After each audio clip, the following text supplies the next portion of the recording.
Unified health interface (UHI) के संबंध में निम्नलिखित कथनों पर विचार करें। 1. यह ओपन प्रोटोकॉल का एक नेटवर्क है जो स्वास्थ्य सेवाओं में अंतर को सक्षम बनाता है। 2. UHI Ayushman Bharat digital mission की मूलभूत स्तरों में से एक है। 3. UHI सक्षम एप्लीकेशन के माध्यम से रोगी विभिन्न प्रकार के भागीदार सेवा प्रदाताओं द्वारा प्रदान की जाने वाली सेवाओं की खोज, बुकिंग और उन्हें भुगतान कर सकते हैं। ऊपर दिए गए कथनों में से कौन सा से सही है? A. 1 और 2, B. 1 और 3, C. 2 और 3, D. 1, 2 और 3।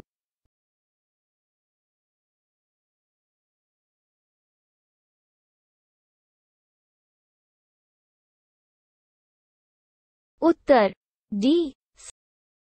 संदर्भ: राष्ट्रीय स्वास्थ्य प्राधिकरण (NHA) ने operationalizing unified health interface (UHI) in India पर एक परामर्श पत्र जारी किया, जिसमें UHI नेटवर्क को नियंत्रित करने वाले बाजार नियमों की रूपरेखा दी गई है।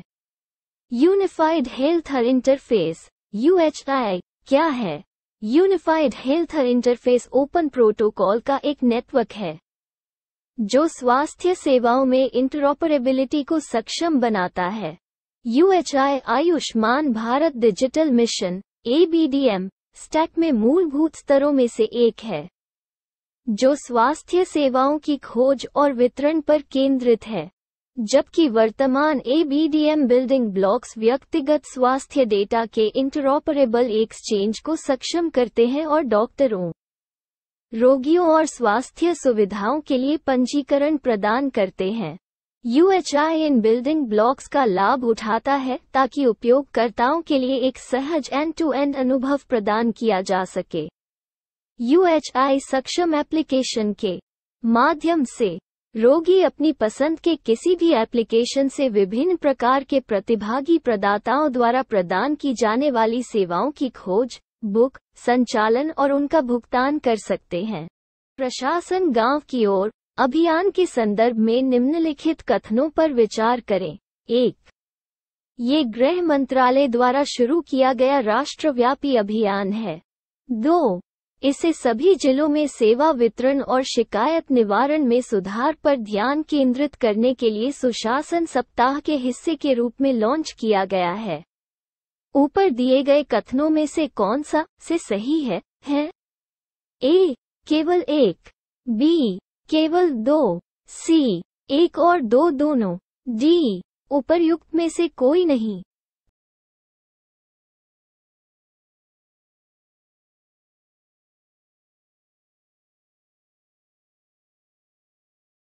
उत्तर B. संदर्भ: प्रशासनिक सुधार और लोक शिकायत विभाग DARPG, कार्मिक, लोक शिकायत और पेंशन मंत्रालय 19 से 25 दिसंबर 2022 के दौरान सुशासन सप्ताह मना रहा है।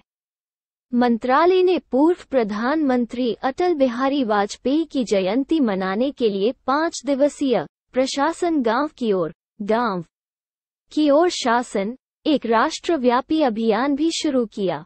अभियान भारत की सभी तहसीलों, जिलों में सेवा वितरण में सुधार और जन शिकायतों के निवारण पर ध्यान केंद्रित करना चाहता है और एक समर्पित अभियान पोर्टल पर जिला कलेक्टरों द्वारा प्रगति की सूचना दी जाएगी। निम्नलिखित कथनों पर विचार करें। 1. ये नदी पूर्वी घाट की दरिंगबाड़ी पहाड़ियों से लगभग 1000 मीटर की ऊंचाई पर निकलती है, जिसे ओडिशा का कश्मीर कहा जाता है। 2. बंगाल की खाड़ी में ओलिव रिडले कछुए इस नदी के मुहाने पर बड़े पैमाने पर घोंसला बनाने के लिए इकट्ठा होते हैं। उपरोक्त कथनों के आधार पर नीचे दिए गए कूट का प्रयोग कर नदी की पहचान कीजिए। A. Baitarani, B. बंसधारा, C. Rushikulya, D. सलिंडी।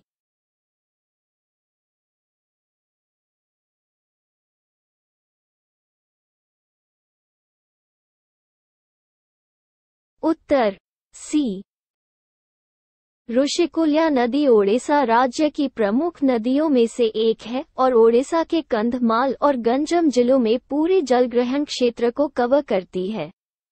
ये पूर्वी घाट रेंज की दरिंगबाड़ी पहाड़ियों से लगभग 1000 मीटर की ऊंचाई से निकलती है, जिस स्थान से नदी का उद्गम होता है, अर्थात दरिंगबाड़ी को ओडिशा का कश्मीर कहा जाता है।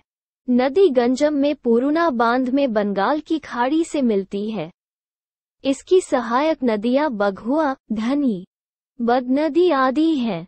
इसके मुहाने पर कोई डेल्टा नहीं है। बंगाल की खाड़ी में ओलिव रिडले कछुए ओडिशा के गंजम जिले में रुशिकुल्या नदी के मुहाने पर बड़े पैमाने पर घोंसला बनाने के लिए इकट्ठा होते हैं। ओलिव रिडले कछुआ अरेबाडा एक अनूठी घटना है, जहां ओलिव रिडले कछुओं की पेलेजिक प्रजातियां अपनी संतानों के जीवित रहने की संभावना बढ़ाने की कोशिश करती हैं। वे मुख्यतः रुशिकुल्या में देवी नदी के मुहाने और ओडिशा के गहिरमाथा समुद्र तटों पर केंद्रित हैं। सबसे छोटे समुद्री कछुए, जो एक बार में एक ही स्थान पर अधिक अंडे देते हैं ताकि शिकारियों के उपभोग से बचाव हो सके, जिससे संतानों की उत्तरजीविता दर में वृद्धि हो। एक कछुआ 110 से 140 से अधिक अंडे दे सकता है और रिपोर्ट बताती है कि समुद्र में प्रवेश करने वाले प्रत्येक 1000 चूजों में से केवल एक ही पूर्ण वयस्कता तक पहुंच पाता है। IUCN रेड लिस्ट संवेदनशील हाल ही में लॉन्च किए गए ग्रुप ऑफ फ्रेंड्स के संदर्भ में निम्नलिखित कथनों पर विचार करें। 1. संयुक्त राष्ट्र शांति सैनिकों के खिलाफ अपराधों के लिए जवाबदेही को बढ़ावा देने के लिए फ्रांस ने ग्रुप ऑफ फ्रेंड्स शुरू किया है। 2. अन्य देशों के साथ भारत, बांग्लादेश और नेपाल सह अध्यक्ष हैं। ऊपर दिए गए कथनों में से कौन सा से सही है? A. केवल एक, B. केवल दो, C. एक और दो दोनों, D. उपर्युक्त में से कोई नहीं।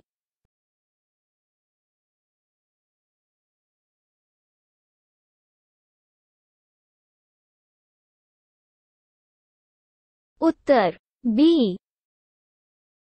भारत ने संयुक्त राष्ट्र शांति सैनिकों के खिलाफ अपराधों के लिए जवाबदेही को बढ़ावा देने के लिए ग्रुप ऑफ फ्रेंड्स लॉन्च किया है। भारत के पास जल्द ही एक डेटाबेस होगा जो ब्लू हेमिट्स के खिलाफ सभी अपराधों को रिकॉर्ड करेगा। भारत, बांग्लादेश, मिस्र, फ्रांस, मोरक्को और नेपाल संयुक्त राष्ट्र सुरक्षा परिषद की भारत की वर्तमान अध्यक्षता के दौरान शुरू किए गए group of friends to promote accountability for crimes against peacekeepers के सह अध्यक्ष हैं। यह संयुक्त राष्ट्र शांति सैनिकों के खिलाफ हिंसा के सभी कृत्यों के लिए जवाबदेही को बढ़ावा देने की कोशिश करेगा और मेजबान राज्य प्राधिकरणों को क्षमता निर्माण और तकनीकी सहायता की सुविधा प्राप्त कराने में सहायता करेगा। ग्रुप ऑफ फ्रेंड्स संयुक्त राष्ट्र सुरक्षा परिषद के प्रस्ताव 2589 के प्रावधानों के कार्यान्वयन के लिए सदस्य देशों, विशेष रूप से सेना और पुलिस योगदान देने वाले देशों की राजनीतिक इच्छा का प्रतिनिधित्व करता है, जिसे पिछले साल 2021 में भारत की अध्यक्षता में अपनाया गया था। ये सक्रिय रूप से संलग्न होगा और महासचिव के साथ जानकारी साझा करेगा और इस तरह के कृत्यों के अपराधियों को न्याय दिलाने में मेजबानी करने वाले या शांति अभियानों की मेजबानी करने वाले सदस्य देशों की सहायता करेगा। सूचनाओं के आदान प्रदान, सर्वोत्तम अनुप्रयोगों को साझा करने और शांति सैनिकों के खिलाफ किए गए अपराधों के लिए जवाबदेही को सुविधाजनक बनाने के लिए निर्देशित संसाधनों को जुटाने के लिए संयुक्त राष्ट्र में एक अनौपचारिक मंच के रूप में सेवा करना और शांति सैनिकों के खिलाफ अपराधों के लिए जवाबदेही लाने की प्रगति की निगरानी करना इसका उद्देश्य है। फ्रांसीसी टीम पर विजय के बाद फीफा विश्व कप ग्रहण करते समय लियोनेल मेसी ने जो काला लबादा या चोंगा पहना था, उसे क्या कहा जाता है? A. थौब, B. बिष्ट। सी केफिए। डी आगल।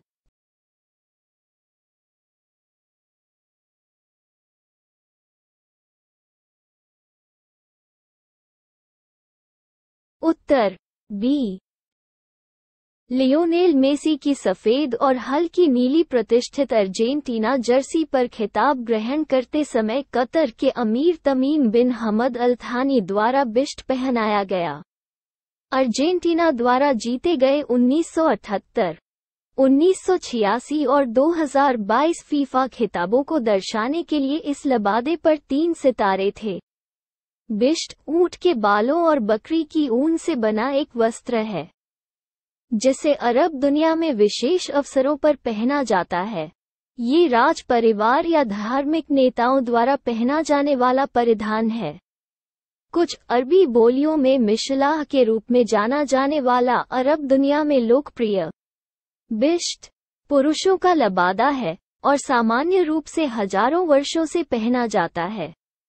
बिष्ट सोने की परत चढ़ा हुआ एक लंबा सफेद, भूरा या काला चोंगा जिसे थोप के ऊपर पहना जाता है। यह आमतौर पर शादी या त्योहारों जैसे विशेष अवसरों पर प्रतिष्ठा के लिए पहना जाता है।